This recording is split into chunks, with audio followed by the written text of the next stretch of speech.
Ladies and gentlemen, good afternoon. After an extended exposure to all of the challenges of the Levant and the broader Middle East, we now shift to a much larger landscape, which fortunately is not yet in the same state of crisis.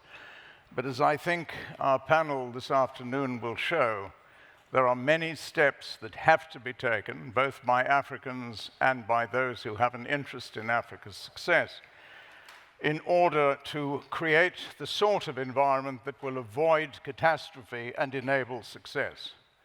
And that's going to be the focus of what we discuss this afternoon. The panel is entitled Building a Sustainable Future in Africa. And we have, from my left, going across all the way, Nardos Bekele-Thomas, who was, of course, the CEO of NEPAD, Vincent Biruta, the Minister of the Interior of the Republic of Rwanda, the Nialé Kaba, who is the Minister of Economy, Planning and Development of Côte d'Ivoire, and Jean-Michel Severino, known to all of you, the Chairman of Investisseurs et Partenaires. The approach that we're going to try and take is to recognize what you've heard in the whole of the day.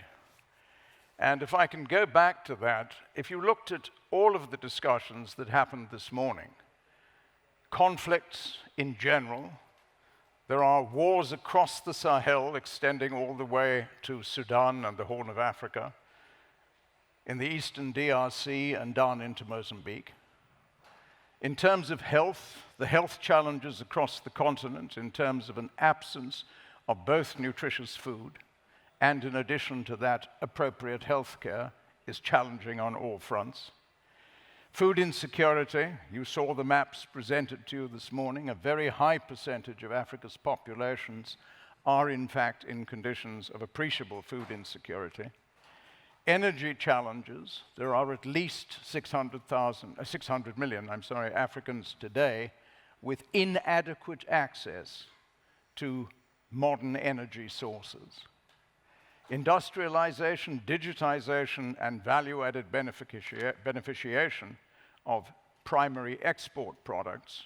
You heard Trudy Mahaya yesterday in the context of BRICS make the observation that even the BRICS has not enabled a significant increase in the beneficiation of Africa's primary exports.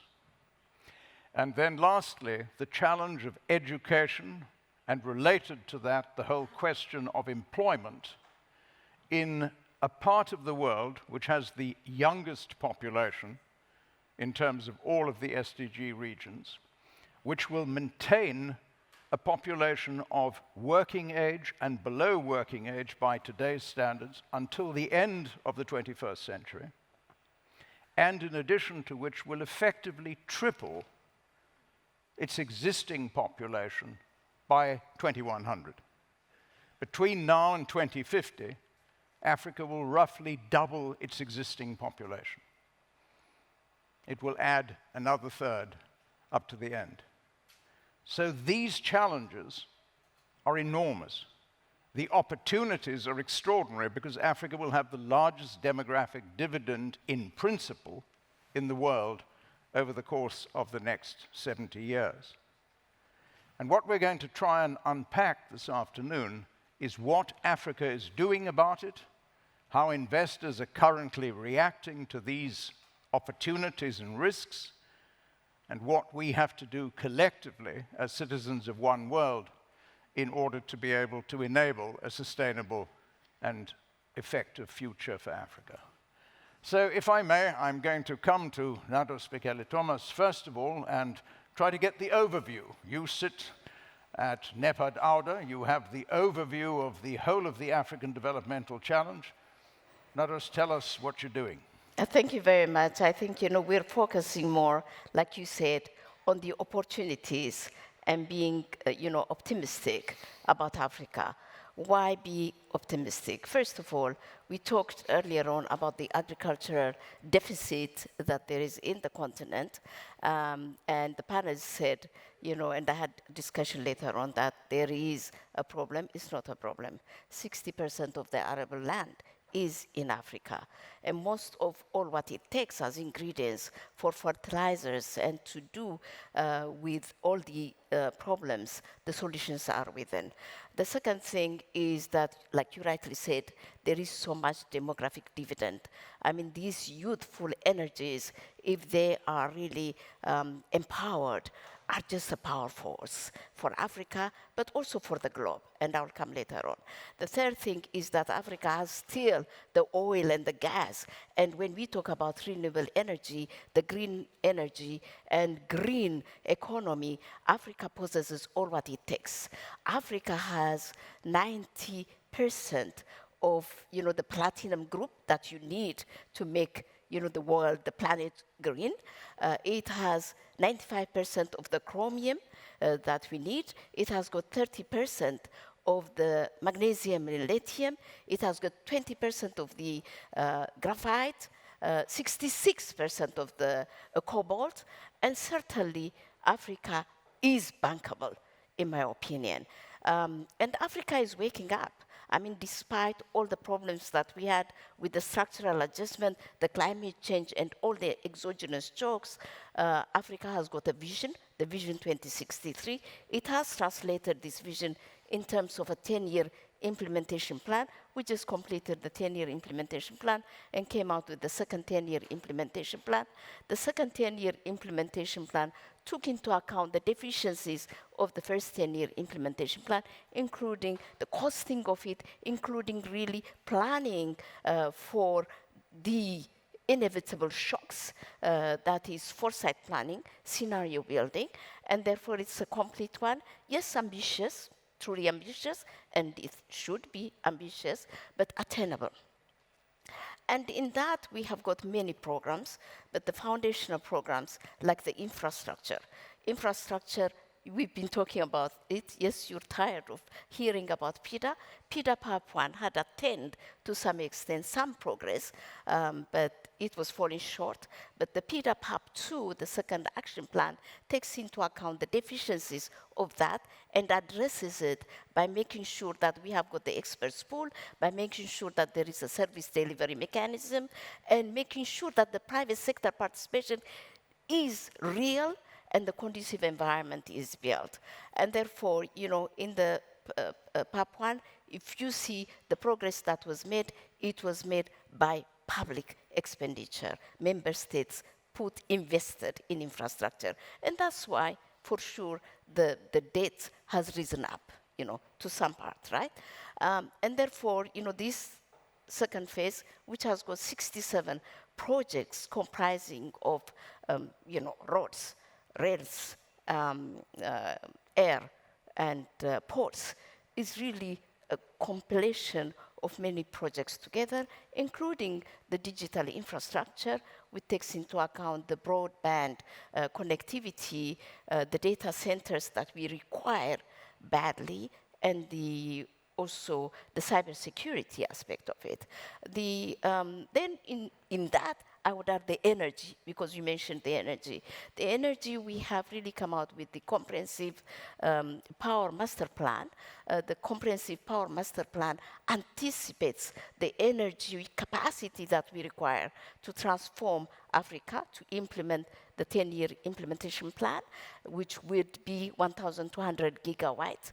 And right now, we have got only 237 gigawatts coming from two sources, which is the hydro, and also the hydro, and of course, the coal. Now, in the difference, the new renewable energy would be coming into play, and therefore, 67 to 75% would be opportunity for all of the investors to come and invest in Africa. This comprehensive plan takes into account not only the generation aspect of it, but also the transmission and distribution. And when we talk about transmission, before we were thinking of the government coming into the transmission and distribution, today we have opened up.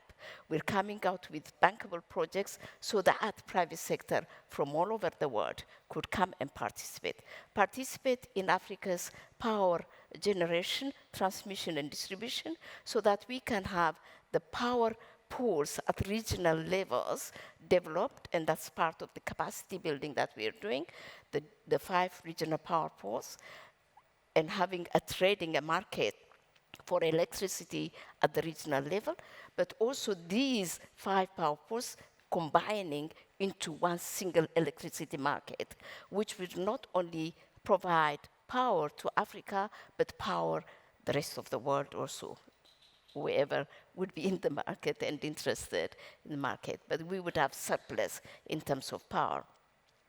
Coming to the CADEP, yes, we've been talking about that, but the CADEP is also, there are many aspects of it. The Malabo has been reviewed, just now, and there are new ways, techniques, using the innovation, the technology that is there in the world on how to augment production, but also augment productivity, and also manage the losses and leakages, be it post-harvest losses, but also losses from wastages that we've been talking about.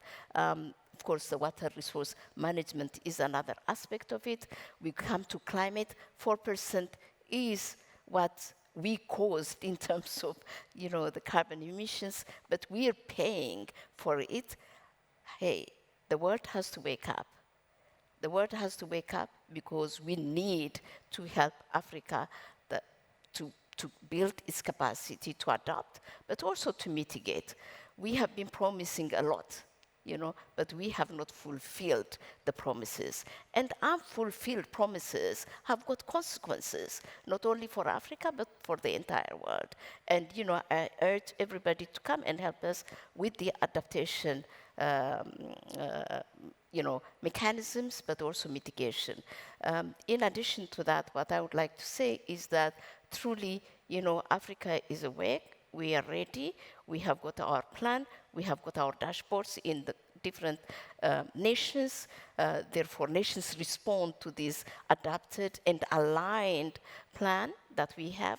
We have been having discussions with the UN, and we have told the UN, and UN has agreed that there will be 2 agendas, one global and one continental, but we will have just one plan, which is the implementation plan, designed in collaboration with the UN. And therefore, we are coordinating our activities. The regional economic communities have got, these eminent personalities that are there, they would work, but, so that we do not have fragmented, approach to this development, we have come out with what we call the Africa team. The regional economic communities joining hands with African Union Development Agency and also the African Free Trade area, I would talk about that, and also the African Medicine Agency, which we are created, including the CDC, the Communicable Disease Office that we have for health. We're working together. On health, we are harmonizing all our regulatory frameworks because we're going into domestic local production of some of the essential medicines. We have identified 25 and 26 medicines that need to be produced within Africa, the vaccines that need to be produced within Africa. And in order to do that, there is a need for harmonization and regularization. In this also, we are inviting private sector to take part so that we can have a public-private partnership to develop the health sector.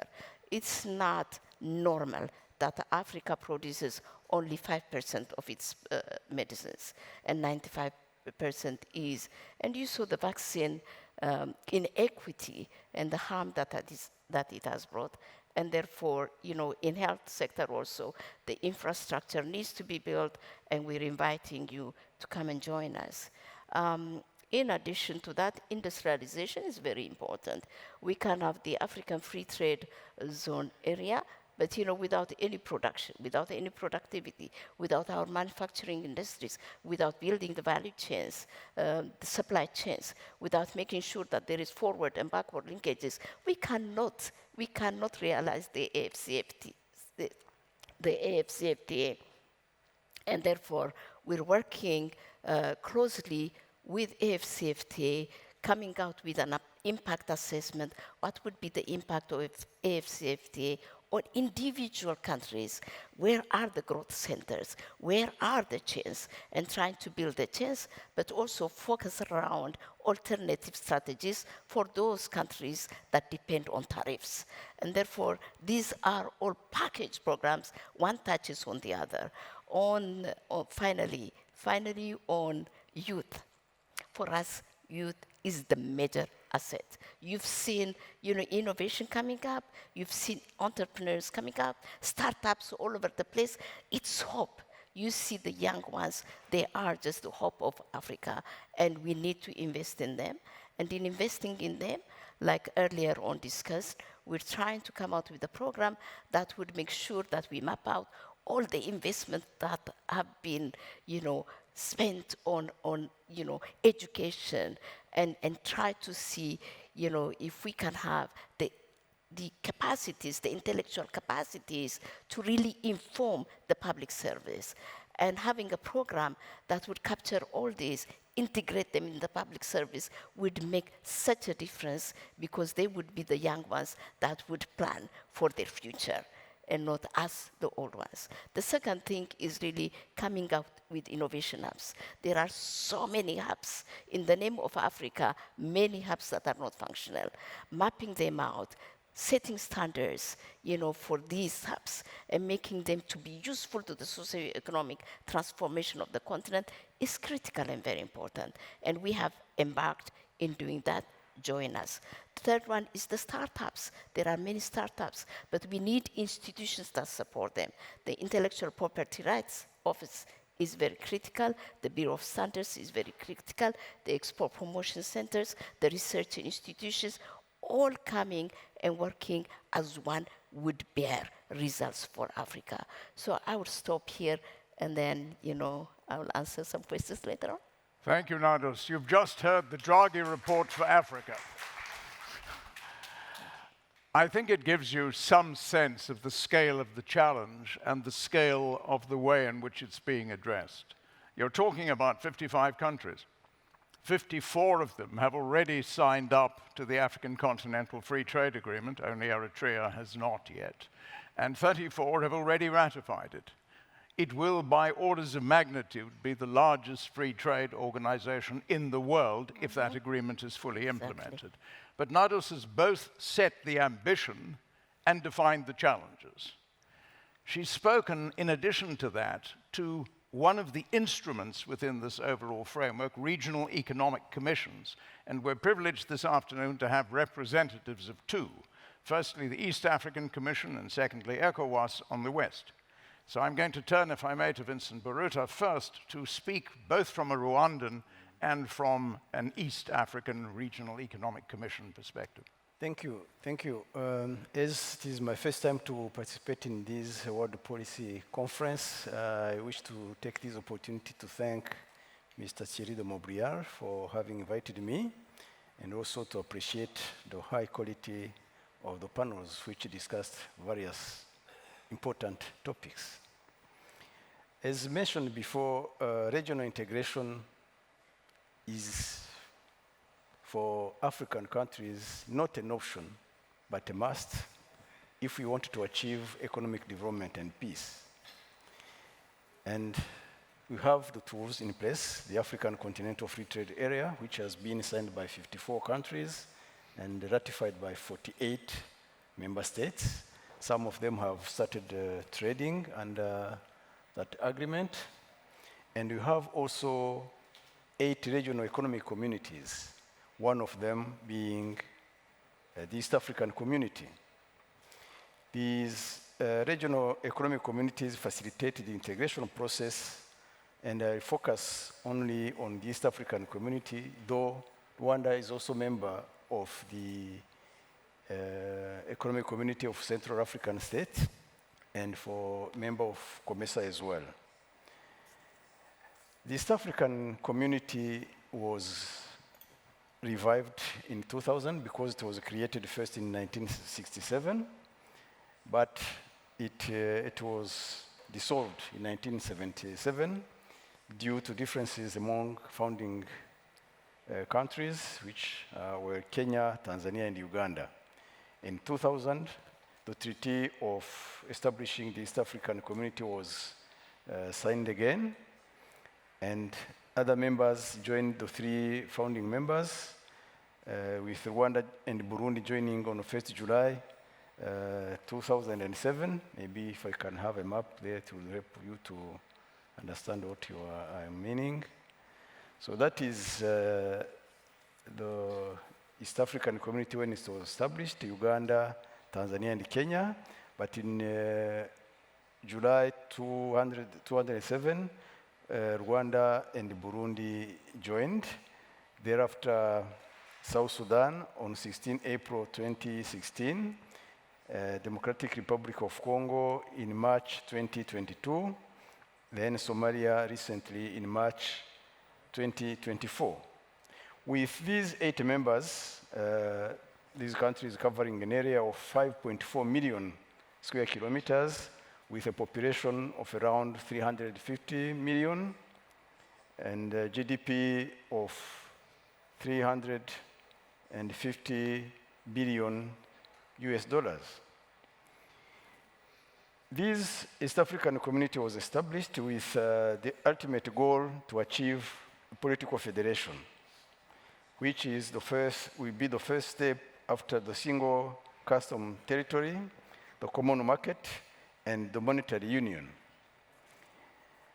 The benefit from this integration, as far as Rwanda is concerned, Rwanda is a landlocked country, and we joined the East African Community to have access to a bigger market, but also to ease our access to the ports, the seaports of Mombasa and Dar es Salaam, which are at 1,400 kilometers from our capital, Kigali.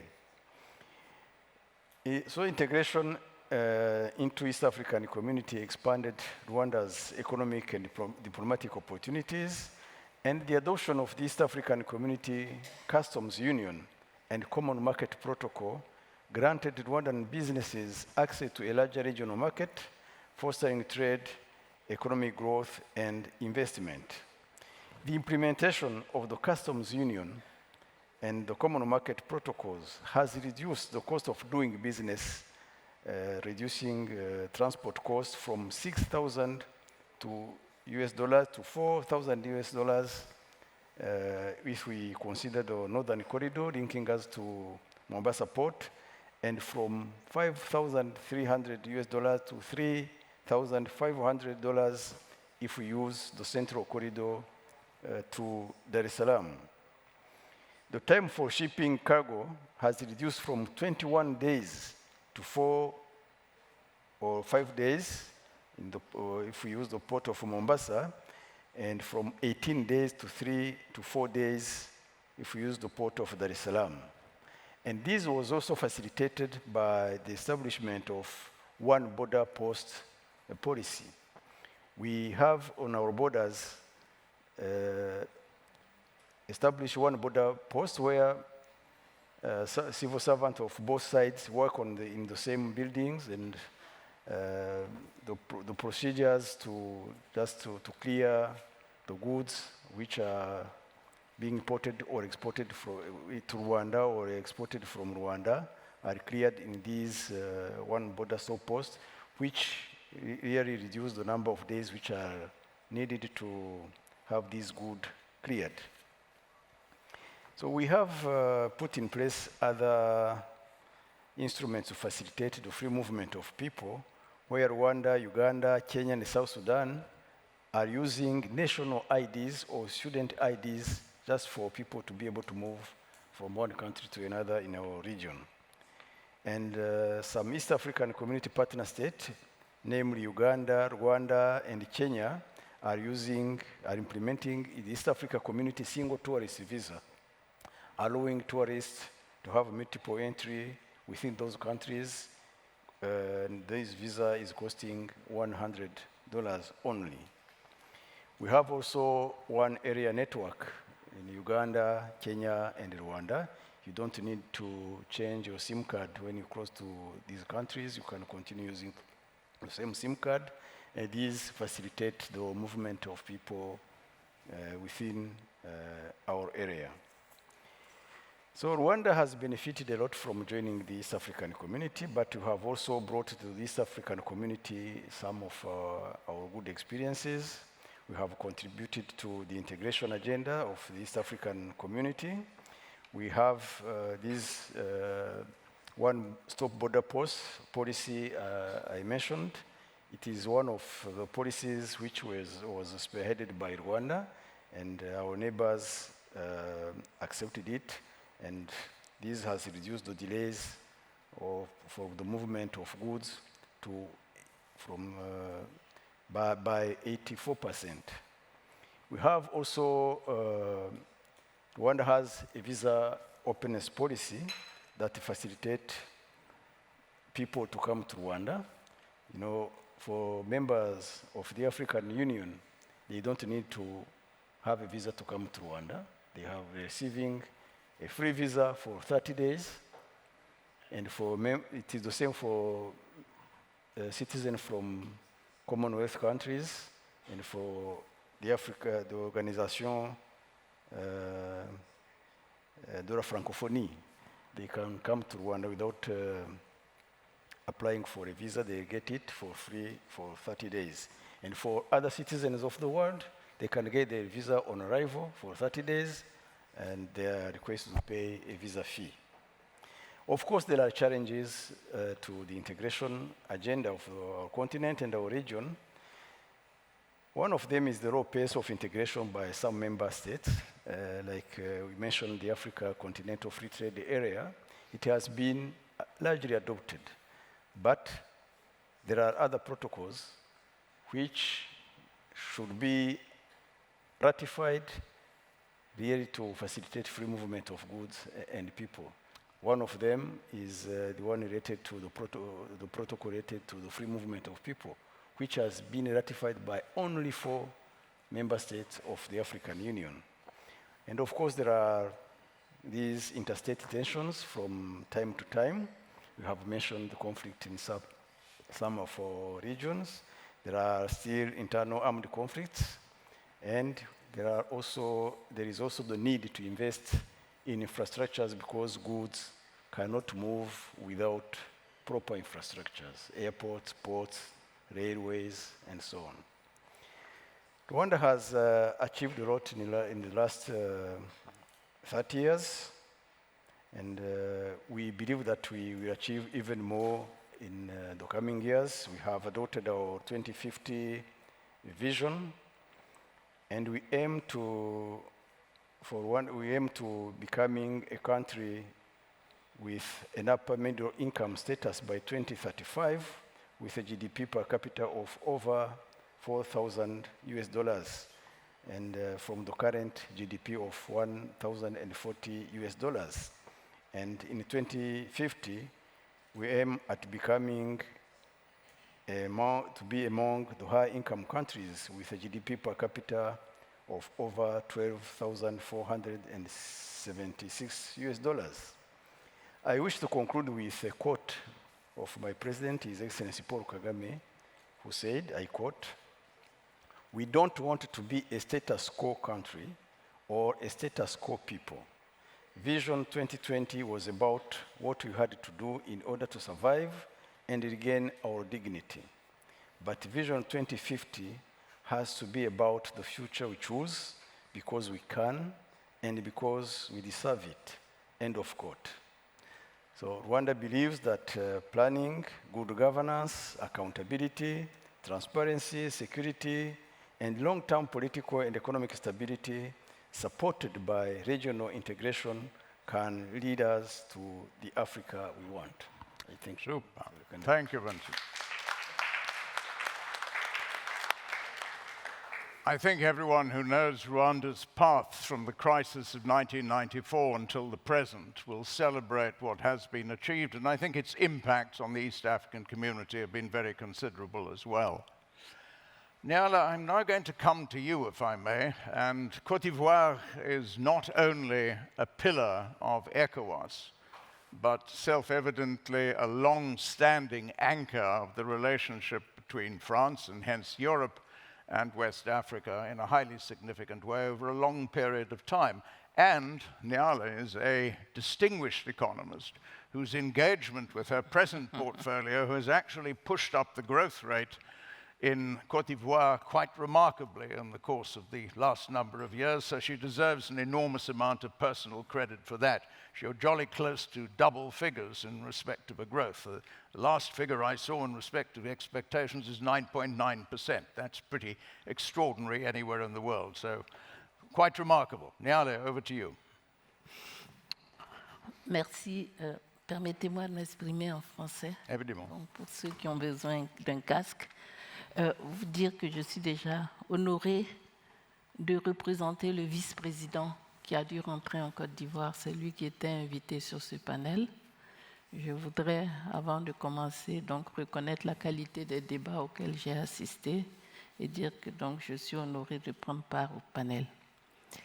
En ce qui concerne donc la CEDEAO, dont je suis amenée à donner le point de vue, il faut dire que c'est cette communauté économique des États de l'Afrique de l'Ouest, pour donner un aperçu, c'est une union économique et douanière créée en 1975 qui comporte 15 États, 2 blocs anglophones et francophones, donc 15 États, forte d'environ 400 millions de consommateurs, soit à peu près le tiers de la population de l'Afrique.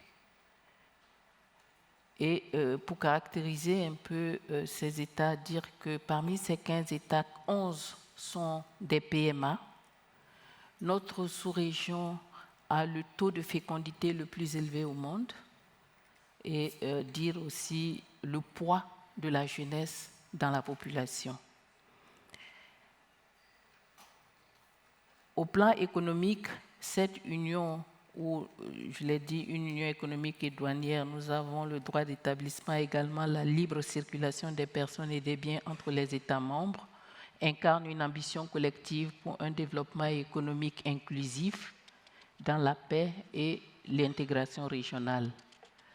Les défis de la sous-région sont importants et forts de ces défis. Donc, la CEDEAO, en 2022, a adopté un document de planification avec 5 piliers importants: la paix, la sécurité, la stabilité, la gouvernance et l'état de droit, l'intégration économique, la connectivité, la transformation, le développement durable et l'inclusion sociale. Vous l'aurez noté, ils sont un peu en cohérence avec l'agenda 2063 dont Madame a parlé tout à l'heure. C'est vrai que la Côte d'Ivoire, qui est membre de cette union douanière, est un membre important. La Côte d'Ivoire est le pays le plus important, on va dire, du bloc francophone qui a le franc CFA en commun. La Côte d'Ivoire, jusqu'à aujourd'hui, revendique 40% du produit intérieur brut des 8 États membres de l'UEMOA, pour indiquer son rôle de premier plan et en même temps rôle de premier plan dans le développement de la CEDEAO. Et grâce à son dynamisme économique, la Côte d'Ivoire reste aujourd'hui encore un pôle d'attraction pour les investissements et une plateforme pour l'intégration régionale. Alors, ces pays, donc notre zone économique aujourd'hui, elle fait face à un certain nombre de défis. Des défis donc en lien avec la région du Sahel qui est confrontée à une crise multidimensionnelle, l'insécurité due à l'expansion du terrorisme, l'instabilité politique, les défis climatiques, les défis économiques, défis dont les conséquences, bien entendu, ne se limitent pas au Sahel, concernent aussi les pays côtiers comme mon pays, mais également, on peut dire, défis qui concernent toute l'Afrique de l'Ouest. Et les solutions pour un développement durable pour le Sahel doivent bien entendu adresser les causes profondes des conflits qui menacent notre intégration, notre zone d'intégration économique, à savoir la pauvreté, l'insécurité alimentaire, le chômage des jeunes, le manque de perspectives pour les jeunes, etc. Pour relever ces défis et construire un avenir durable, nous avons 3 axes prioritaires nous semblent s'imposer. D'abord, le renforcement de la coopération régionale. La CEDEAO elle-même doit intensifier ses efforts pour lutter contre l'insécurité à travers des initiatives communes. Vous vous souviendrez que l'un des griefs des États, les 3 États, Mali, Burkina, Niger, donc, qui ont créé l'AES, l'un des griefs qu'ils ont fait à la CEDEAO est la faiblesse de la solidarité face aux fléaux sécuritaires. La CEDEAO donc doit à la fois lutter contre l'insécurité, se renforcer et également étendre cette intégration régionale parce qu'il faut en convenir, nous sommes de petits États. Seul, il est difficile donc de mener une marche, j'allais dire glorieuse vers le développement. Nous devons nous inscrire dans des ensembles plus grands. Le deuxième axe prioritaire, c'est la mobilisation des partenariats internationaux. À cet égard, je voudrais dire qu'il est heureux de constater que les partenaires au développement, notamment les multilatéraux tels que la Banque mondiale, considèrent désormais que la sécurité est un bien commun et acceptent d'y investir. Et dans ce contexte, l'implication de la communauté internationale auprès de la sous-région pour mobiliser des financements adéquats ainsi que de l'expertise en vue de combattre le terrorisme et restaurer la paix et la sécurité reste crucial. Le troisième point, c'est stimuler le développement économique. Je l'ai dit tantôt, 11 des 15 pays sont des PMA et une réponse durable à la crise sécuritaire et à l'extrémisme violent passe par la création d'opportunités économiques et une amélioration des conditions de vie des populations. La lutte contre la pauvreté, elle est cruciale. À cet égard, il est impérieux de trouver une solution trouver des solutions à un certain nombre de points. Il est plus important, à notre avis, trouver une solution à la crise annoncée de la dette en vue de libérer de la marge budgétaire pour permettre aux États de financer des projets de développement, mobiliser des fonds pour financer la mise en œuvre des infrastructures, notamment la question de l'énergie nous semble impréalable. Aujourd'hui, la Banque mondiale estime à 650 millions de personnes en Afrique la population qui n'a pas accès à l'énergie. Je pense qu'une bonne partie de ces 650 millions sont en Afrique de l'Ouest, puisque le taux d'accès à l'énergie est en dessous de 50%. Il y a également la question de la digitalisation, l'éducation, une éducation de qualité et la formation de la jeunesse. Il y a également la modernisation de l'agriculture.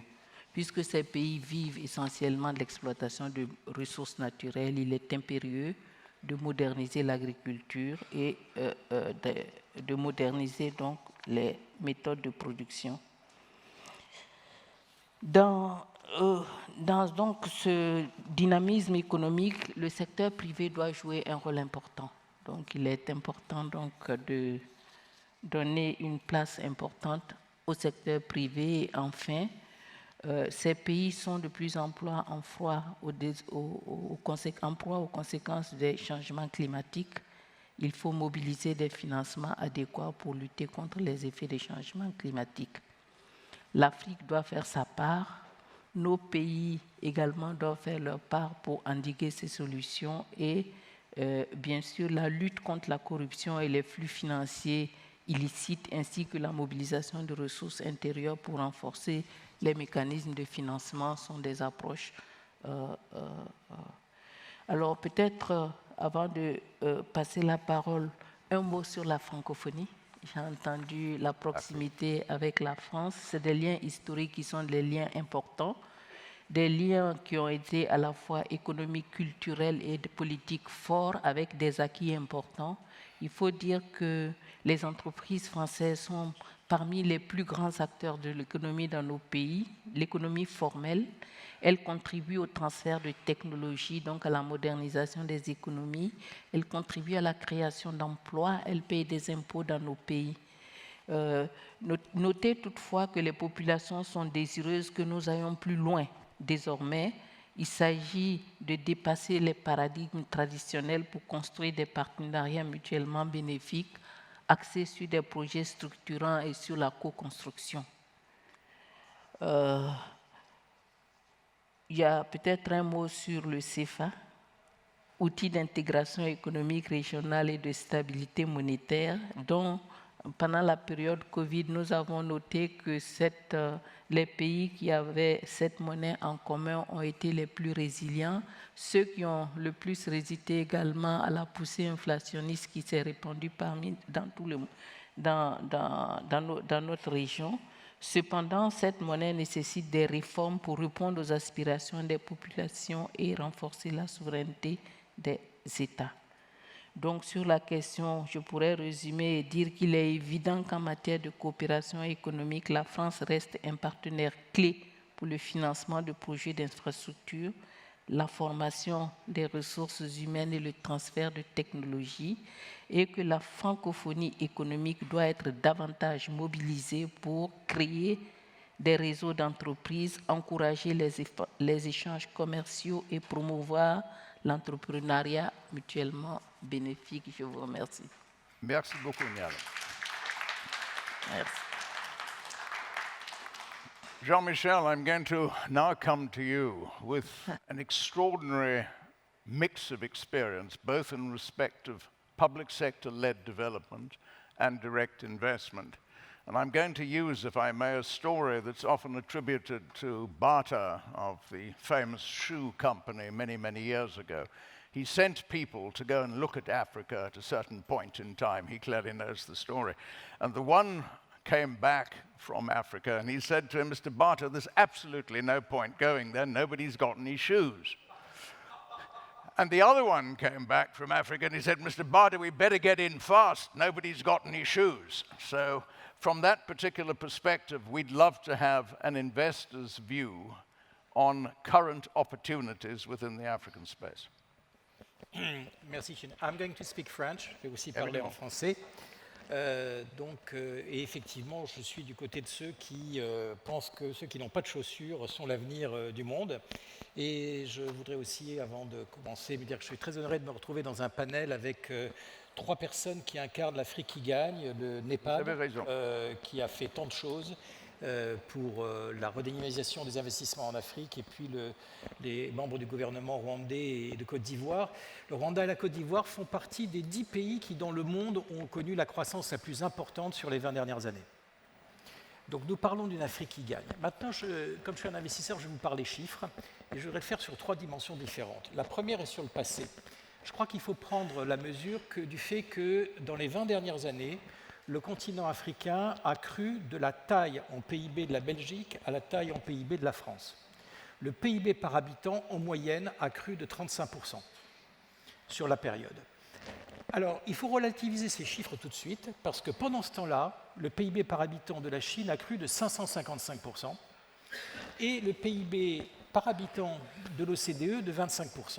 Donc, il y a eu un rattrapage réel de l'économie africaine par rapport au reste du monde, et notamment par rapport à l'OCDE, mais c'est un rattrapage qui est encore modeste, et c'est un rattrapage qui ne permet pas d'absorber l'extraordinaire flux démographique que connaît l'Afrique, parce que les 4% en gros de croissance économique qu'a connu le continent pendant ces 20 dernières années doivent être comparés aussi aux 2,5% de croissance démographique que le continent a connu, d'où l'insistance de tous mes prédécesseurs sur le sujet de la jeunesse qu'ils ont tous évoqué.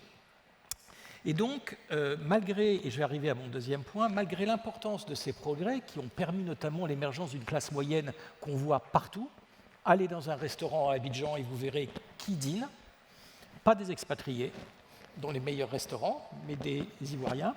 Donc, au-delà de l'émergence de la classe moyenne que cela a permis, aujourd'hui, le continent africain doit arriver à accroître son niveau d'investissement dans le PIB. L'Afrique aujourd'hui investit à peu près 20% de son PIB, ce qui est bas l'Union européenne, la France investit 22 ou 23%. La Chine est encore à près de 40%. Et pour arriver dans les 7-8% de croissance économique qui devraient permettre d'absorber la croissance démographique, il faut qu'on se situe dans ces chiffres-là. Pourquoi l'Afrique n'investit que 20% de son PIB? Ce n'est pas parce que les Africains seraient des cigales qui passeraient leur temps à tout manger et à rien épargner. C'est tout simplement parce que le ratio d'actifs sur inactifs est faible. Il est d'environ un tiers. C'est le plus bas ratio du monde et il est lié toujours au même problème qui a été évoqué, c'est-à-dire il y a beaucoup d'enfants, encore peu de personnes âgées et très peu d'actifs en âge de travailler. Et ces actifs doivent porter la charge de tout le reste de la population, d'où la difficulté à épargner pour investir. Et ceci explique, et je vais arriver à mon troisième point, un des deux défis du continent sur lequel je voudrais me focaliser maintenant, et qui vont beaucoup nous occuper dans les prochaines années. Le deuxième va sans doute ne pas être consensuel et peu support. Le premier d'ailleurs non plus. Donc le premier, il a trait à la dette et il a trait à la Chine. Il faut regarder l'éléphant dans la salle de bain. Si le continent africain a réussi à investir à peu près 20% de son PIB, c'est aussi parce qu'ils se sont endettés massivement, comme l'a dit Mme Bekele-Thomas. Dans les 20 dernières années, le continent africain a emprunté 7 000 milliards de dollars au reste du monde, en devises fortes, c'est-à-dire plus de 3 fois son PIB actuel. Il y a eu 3 catégories d'investisseurs qui ont apporté cet argent. Les multilatéraux, on ne va pas parler d'eux jusqu'à peu pour l'instant. La Chine et les investisseurs privés. Dans les années que nous allons avoir devant nous, le problème, c'est que ni dans les 5 prochaines années, les investisseurs privés, c'est-à-dire principalement les banques, et la Chine risquent de ne pas être là. Les investisseurs privés, pour une raison très simple, c'est qu'ils sont face à une restructuration massive de dettes sur une portion du continent qui est surendettée. Ils ont déjà cessé de participer aux émissions obligataires. Il y a même eu des événements spectaculaires. Le Sénégal, c'est vrai qu'il avait fait juste avant une annonce sur, en quelque sorte, insincérité de ses comptes publics, a fait une émission obligataire qui n'a pas été souscrite. Une première dans l'histoire de ces 20 dernières années. L'année dernière, en 2023, la totalité des émissions obligataires du continent africain, ça a été 15 milliards de dollars, c'est insignifiant. Donc les investisseurs privés ne sont pas là, et la question qui se pose pour tout le monde, pour tous les gouvernements africains, c'est comment on va les faire revenir dans un contexte où la restructuration de la dette se fait avec une extrême lenteur. Et pourquoi se fait-elle à une extrême lenteur? C'est à cause du sujet chinois. Et je ne veux pas mettre la responsabilité sur les Chinois, mais de fait, ils sont eux-mêmes confrontés à un problème difficile. Les Chinois ont représenté 62% de l'endettement bilatéral du continent africain pendant les 20 dernières années. Ils sont détenteurs d'un stock massif et face à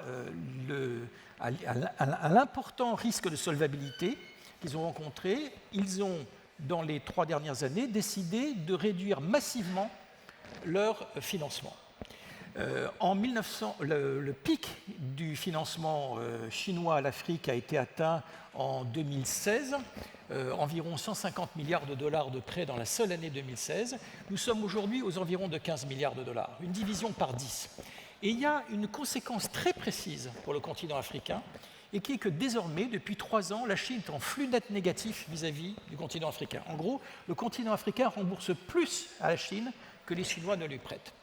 Et malheureusement, ça s'ajoute à un autre phénomène qui est aussi une nouveauté de ces 3 dernières années, et qui est que dorénavant, la Chine entretient un excédent de commerce extérieur vis-à-vis de l'Afrique, une première dans les 15 dernières années. Cet excédent, il n'est pas dû à une volonté punitive de la Chine, elle tient au fait simplement que la croissance de la Chine se ralentit, et que les Africains continuent à importer autant, et le ralentissement de la croissance sur la Chine a un impact sur les prix des matières premières. Si vous avez suivi l'intervention de Philippe Chalmin tout à l'heure, vous savez exactement pourquoi.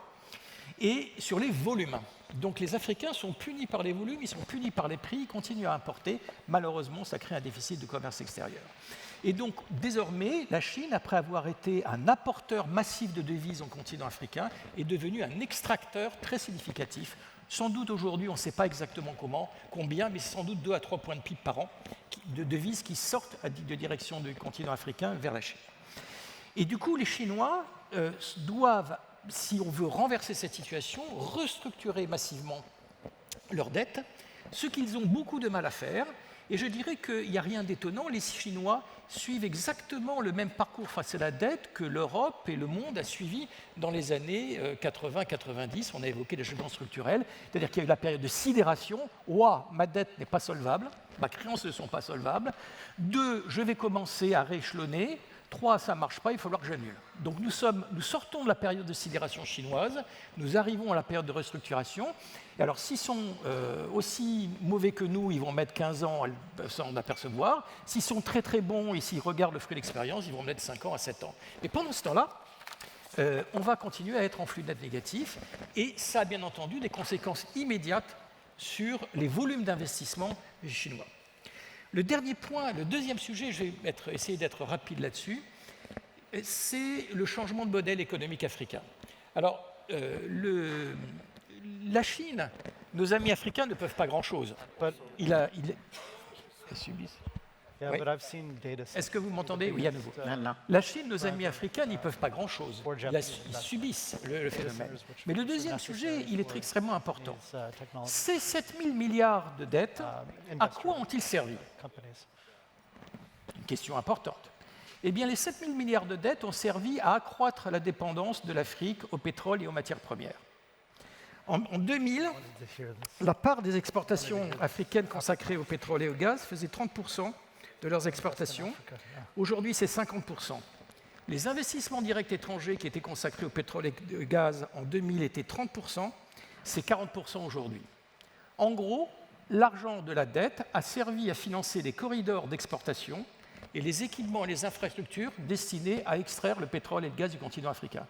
Et alors, moi je veux dire tout simplement, et c'est pour ça que je ne vais pas faire des amis dans la salle, c'est juste du mauvais business.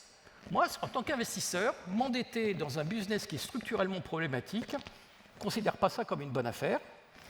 Et il y a 2 façons de l'approcher. Le premier, c'est de prendre l'approche de Philippe Chalmin et de s'intéresser à ce que vont être les cours futurs du pétrole et du gaz dans les prochaines années, quand le pic du pétrole va être atteint, sans doute assez proche, et quelles sont les véritables perspectives de long terme des immenses infrastructures qui sont faites pour exploiter des ressources qui risquent d'être en déclin. Et la deuxième raison, c'est de douter de la pertinence, c'est de se pencher sur la performance historique. Je vais vous citer juste 2 chiffres pour conclure cette intervention. Si vous prenez les pays africains qui sont des exportateurs, qui sont, selon les catégories de la Banque mondiale, les resource intensive countries, qui sont aujourd'hui une bonne moitié de l'économie africaine, si on prend un indice 100 en 2000, par rapport à cet indice 100, le PIB par habitant de ces pays en 2020 aujourd'hui est à 150. Si vous prenez les pays qui sont pauvres en matières premières, et nous en avons 2 autour de cette table, le même indice 100, qui est de 150 pour les pays riches en matières premières, est passé de 100 à 230. En gros, les matières premières, ça ne paye pas. Ce qui paye, mais on le sait depuis très longtemps, c'est la valeur ajoutée, c'est l'investissement dans l'agriculture, c'est l'intelligence, c'est la construction des capacités, tout ce que, pardonnez-moi, un bon paquet des pays qui se sont super endettés pour construire leur développement n'ont pas fait. Et ça, c'est dans la main de nos amis africains. Et si je lis, c'est bien entendu que j'ai un biais là-dessus, puisque toute mon activité d'investisseur est consacrée aux startups et aux PME d'Afrique qui cherchent à diversifier l'économie de ces pays. Merci à tous. Merci beaucoup. Merci, Jean-Michel. There you've heard it. You've heard the challenges, you've heard the obstacles, and you've heard the opportunities. And to try and keep everything on track, I'm going to close with just one piece of advice out of the UAE. If you go down an hour and a half on the road from Abu Dhabi, you end up in Dubai. Outside the concentration of government offices in Dubai, you have a remarkable museum of the future. Yeah. And engraved in Arabic calligraphy on that museum is an observation by the Prime Minister of the UAE, Mohammed bin Rashid Al Maktoum, which he actually tweeted in 2014. And it says quite simply, the future belongs to those who can imagine it, design it, and execute it. It's not something you await it's something you create. And the best way that I can pull together these discussions is to say we'd better get on with creating it. The opportunities are extraordinary, but it's not something we can await. We have to engage, as all of these actors are currently engaging, in creating it effectively. Thank you very much, and thank you, Thierry and Song Nim, for arranging the panel.